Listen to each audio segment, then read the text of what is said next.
Anda kembali menyaksikan Aceh Hari ini. Saudara, untuk meningkatkan sikap disiplin dan kekompakan prajurit Lanal Sabang melaksanakan latihan PBB bersenjata. Kegiatan berlangsung di lapangan apel Mako Lanal Sabang, Kelurahan Kota Ateh. Berikut informasi selengkapnya.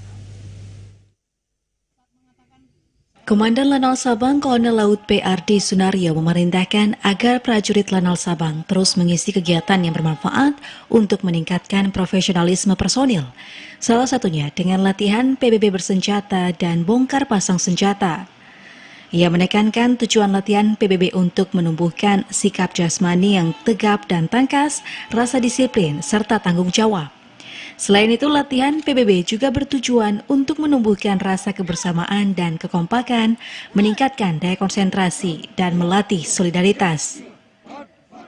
Latihan PBB dipimpin oleh PJS Kasatbek Lanal Sabang Letda Laut T. Mulyadi, Palaksa Kal Ibuh Lanal Sabang Letda Laut P. Dwi Mahendra dengan materi PBB bersenjata di tempat dan langkah di file.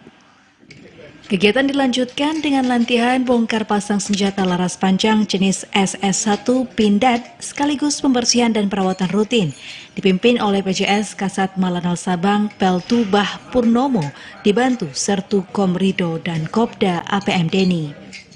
Dari Sabang, Mahfud, TVRI Aceh melaporkan.